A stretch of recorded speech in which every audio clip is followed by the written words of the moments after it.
Hello, welcome to 5 Frameworks for PMP Exam Success. The 5 frameworks you need to know for your PMP exam are as follows, and I call them frameworks or ideas. Number 1 is the Agile Manifesto. That's number 1 idea. Number 2, you got to understand Scrum.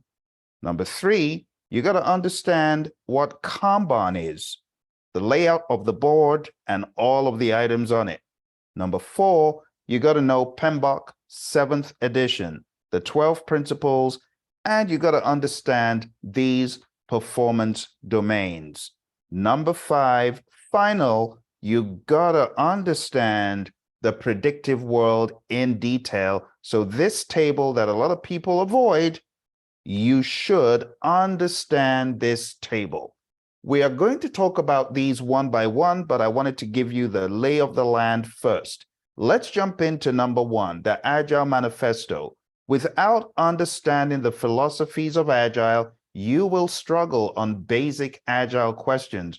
There are going to be some Agile questions that just don't make enough sense if you're tackling them with pure predictive knowledge or rote frameworks from Agile. For that reason, you really need to internalize the Agile Manifesto values, and don't forget the 12 principles. This is pivotal to a lot of the questions because the philosophy is one of team over everything else. Happy team can make a happy customer. Disgruntled team cannot make a happy customer.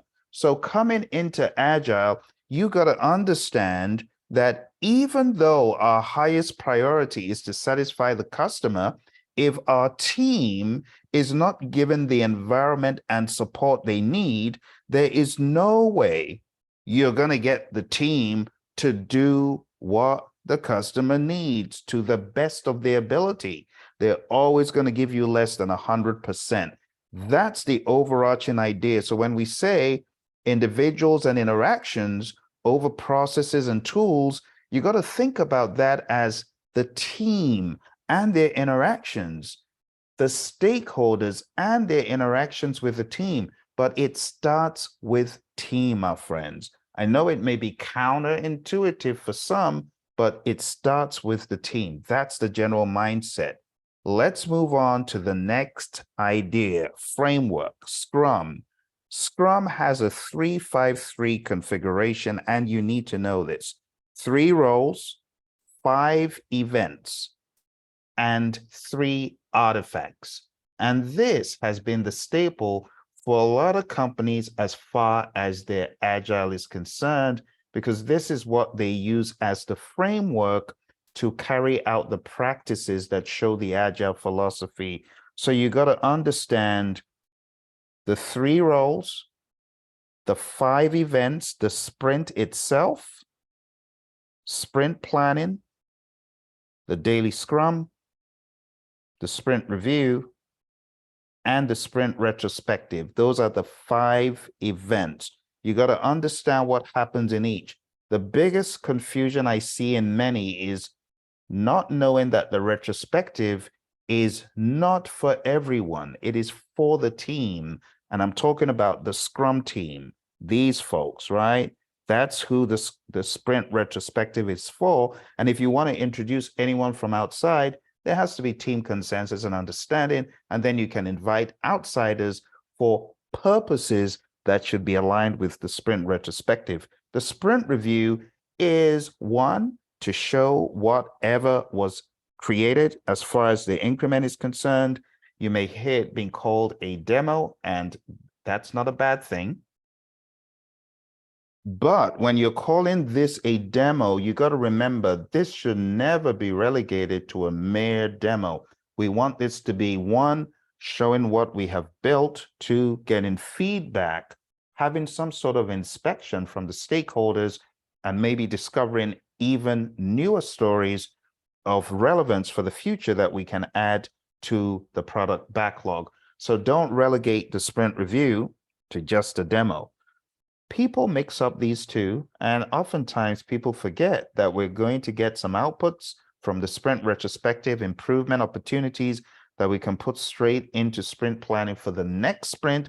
You're also going to find things you could do right away. So understanding this framework in a lot of detail is going to help you on the exam, cut through the crud, and understand the do's and don'ts of this framework. And while the PMI may not explicitly mention Scrum Master, trust me, the philosophies, the ideas of Agile, and the intricacies of Scrum are going to be built into the questions. All right. So I'm going to put a link below so that you can download this. There's also a cool feature here for those who are new to Scrum where you can actually use this to test out your recall of the 353. So I'm going to put a link below so you can download this. And for those who have never encountered the Agile Manifesto, you can go take a look and maybe print the page if you need to. For those who are not aware of the Scrum Guide that goes into all the details of Scrum, go to scrumguides.org, click on that link, and you'll be able to read the Scrum Guide. There's also an audio of the Scrum Guide that I have on YouTube. I'm going to put a link below so you can read that. Let's move on to the next framework. The next framework is Kanban. And Kanban is all about the simplicity of start where you are, limit your whip, be intentional about how processes should flow in your Kanban world.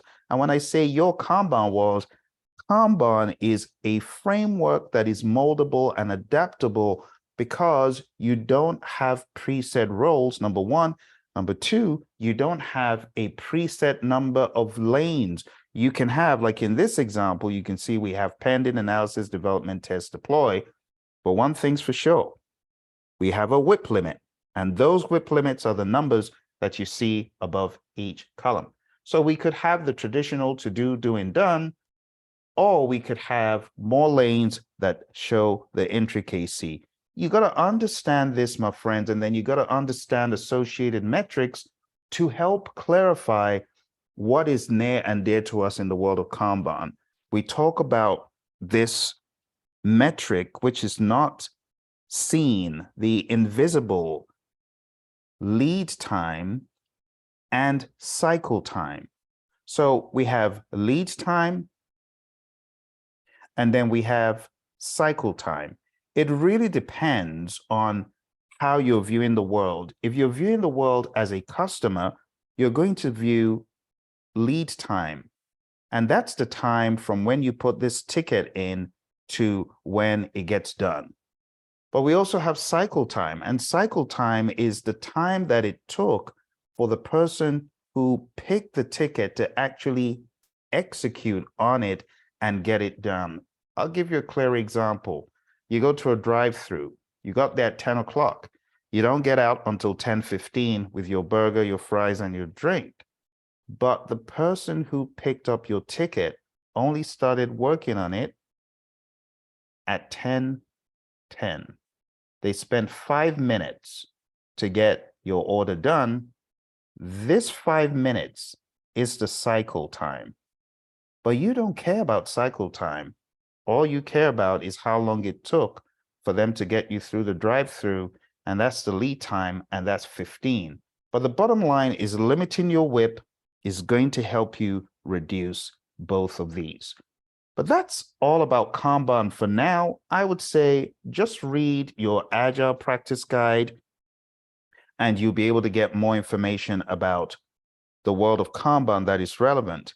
This is a snippet that I quite like from the Agile Assessment Guide, and a shout out to Scrum Bob for making this available to me, making me know that this was available out there on the gao.gov site. So I'm going to put a link below so that you can download this. This is a really great Agile guide, a little bit outside of all the stuff that you need for PMP, but as a practitioner, you want to know that the government put some time, money, and investment into this, so it's available for you. The next framework we're going to talk about is the PMBOK Guide 7th edition. And the key thing in the PMBOK Guide 7th edition that people don't remember is that this is the PMI's mindset. This was carved out of the PMI Code of Ethics and Professional Conduct. So when they're coming at you with these 12 principles, you got to remember, oh, this is PMI's way of thinking. This is how they want the project manager to see the world around them. So they want you to be a good steward, to help the team collaborate, to get the stakeholders engaged, to demonstrate value, to think systemically, to lead, to tailor your project depending on what is going on. Quality should also be thought about. Fitness for use, conformance to requirements, customer satisfaction. Tackle complexity by thinking in an agile way. Think about risks, uncertainty that could impact your project, and be adaptable and resilient. I call it bounce back ability. One of the ways you do this is by being agile, because adaptability is really agility. Change, lastly, is all about change at various levels, the project level and the organization level and everything in between. And you, as a good project manager, should be mindful of all these 12. That's the summary of the principles. On top of that, you should also be aware of the PMBOK 7th edition performance domains and understand the lens that PMI is looking at project management in this edition. Here is the summary. The overarching view is these are all agnostic flavors of project management that you could look at in a hybridized way without getting prescriptive about knowledge areas, process groups, and processes. This helps you see that on any project, hybrid, agile, predictive, you got to think stakeholders and how to engage them. Then you got to think about the team and how to get them to synergize and collaborate. Then you got to decide which development approach and lifecycle are we going to use. Do you see the agnostic flavor in here? Because this is a question where you ask, what are we? Are we Scrum Barn? Are we Scrum? Are we going to do a predictive model? What exactly are we doing? And this is a very important step that is not called out in the 6th edition, that is brought more to the surface. So as you go through the exam material, you got to ask yourself, do I truly know which development approach and life cycle I'm going to select and why? And you got to understand that page 14 in the Agile Practice Guide, the Stacy complexity model. Remember what is on the Stacy model? You have 2 dimensions. For those who have forgotten, let me remind you, you've got the x-axis, you've got the y-axis, y and the x-axis, and you have R for requirements, right? This is requirements uncertainty. And on the x-axis, you have the technical uncertainty. And you got to understand where exactly you are in the scheme of things. Are you here where we have requirements, uncertainty, or where we have technical uncertainty? Where we have a high degree of uncertainty, you're going to find yourself moving towards anarchy or chaos. This region is chaos. And you, as a practitioner, you want to make sure you choose the right life cycle. You, as it were, engineer the right life cycle with, of course, team input, but putting in a lot of thought.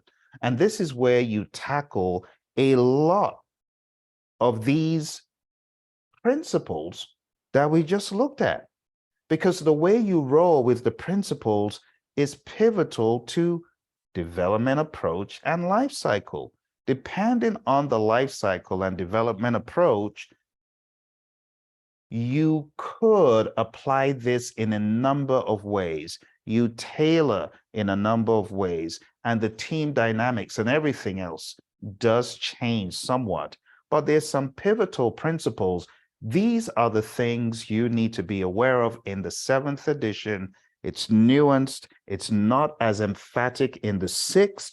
And this, my friends, is what I need you to focus on primarily. If you're looking at the differences between the 6th and the 7th, this is one of the major differences. The development approach and life cycle. Am I predictive? Am I iterative? Am I incremental? Am I agile? Am I a hybrid? What am I and why am I? For this, my friends, we don't call this a framework, but I want you to check out the Agile Practice Guide.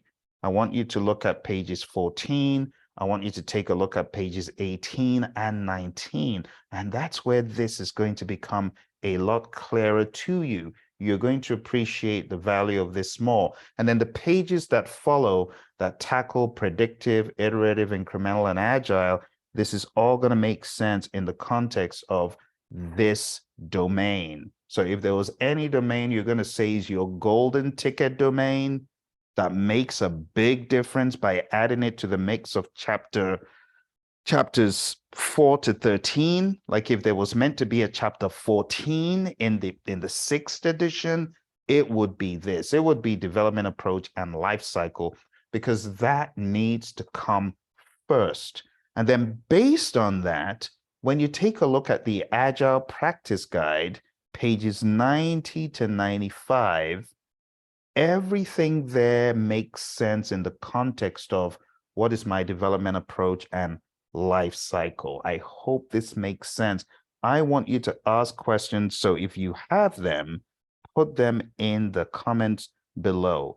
Moving on, the other domains are quite intuitive. Planning makes sense if you've already read the 6th edition. Project work is like a potpourri of different things. We're talking about a bunch of ideas here that are being grouped together to facilitate the discussion of agnostic project management.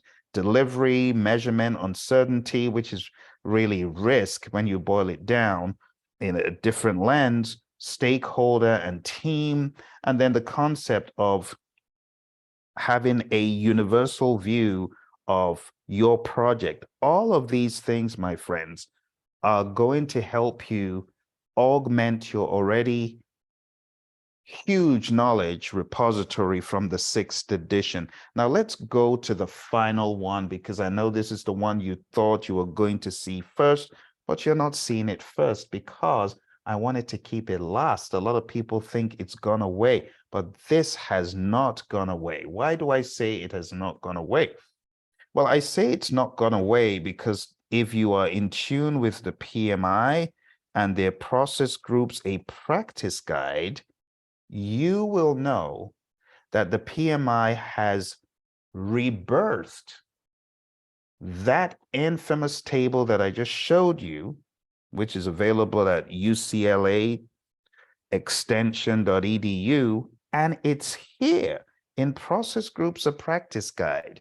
So any joker who is saying this is not relevant, they need to wake up and smell the coffee. It is still a game changer on your exam. Let's talk about this in a little bit more detail. And I'm going to put a link below to all of these because I know some people may not have this or have not seen it. Here's the overarching idea. Every knowledge area has a finite set of processes.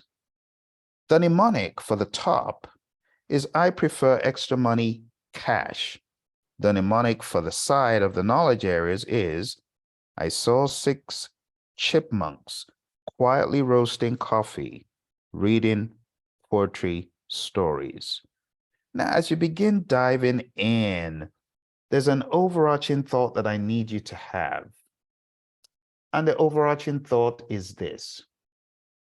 For every knowledge area, you have this Deming cycle, right?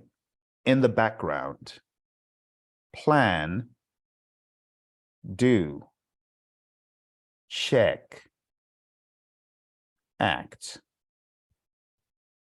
When you boil everything down, yes, you have initiating and you have closing, right? But you have the PDCA cycle in the background. Plan is planning, do is executing, check and act are monitoring and controlling. You check and you act, that's monitoring and controlling. So this is I prefer eating mangoes chilled, or I prefer extra money in cash. Once you have that understanding, my friends, everything else should be based on this progression. Plan, do, check, act. I need you to understand that in integration, which is the first knowledge area. Let's put that here. In integration, all of these are present. Tick the box on all of these. It has processes in all of these. And then when you do the same for scope, schedule, cost, quality, resources, communications, risk, procurement, stakeholder, and so on, when you do that, you got to know where the boxes are checked. So there's nothing all the way on here to stakeholder. But for all the others, this is where the table comes in, okay? I don't need you to cram the table. That's not as much value to you on the exam. What is of value is for you to take a look at these, as I'm about to right now, and for you to look at them like this. I hope you're following along. Look at them like this. This is the mindset, okay? I am not referring to any documentation right now. This is all from my understanding, okay? So when I look at this, I'm saying I need a project charter. I need a stakeholder register. I need a project management plan. I need deliverables. I need an issue log. I need lessons learned in the lessons learned register. I need a work performance report. I need a change log and approved change requests. I need a final report and a final transition of deliverables. I need a plan for scope, a plan for schedule, a plan for cost, a plan for quality, a plan for resource management, one plan for communications management, one plan for risk management, and one plan for procurement management, and one plan for stakeholder engagement. I also need to have schedule forecasts, cost forecasts, a verified deliverable. I also will expect to have work performance information, closed procurements, work performance information. I also expect to have, let's change the color here for emphasis. I also expect to have a requirements traceability matrix and requirements documentation, a scope statement, a WBS, and a WBS dictionary, which will help me get a scope baseline ultimately. I also need accepted deliverables, and I'm going to have WPI. I also need network diagrams implicitly in my scheduling tool, whatever that is. I also need duration estimates, and I also need a schedule and a schedule baseline. And I also need cost estimates and a cost baseline. I also need those resource requirements. I also need a risk register, and I need to update my risk register. I also need test and evaluation documentation. That test and evaluation document is going to help me when I'm doing my testing, but I need to frame how that looks. I also need to have my physical resource assignments, my project team assignments. I also need to have some intelligence when I send my team for training. So I'm looking to get some results from the training when I develop the team. And I could say team performance assessments. I'm going to use them when I'm managing the team. I also would have project communications. I also will update my risk register there. And I will also from here have agreements, which are like signed contracts. And from here, I could have some change requests. Boom! This is the level of awareness you need to have. You saw my angle was not about the processes. It was about the within factor, the what's in it for me? What's in it for me? What am I getting from all of these? Why do I need all of these? These, my friends, are the 5 frameworks that you need to succeed on your PMP exam. Again, PMBOK 6, PMBOK 7, Scrum as a framework, the Agile Manifesto as a philosophy, and Kanban These, my friends, if you can get these down tight, all of these things I went over really quick, you'll be laughing all the way to the score bank. I encourage you to put any questions you've got below. If you're struggling and you need additional help, I want to encourage you to go on down to our site, Praizion.com.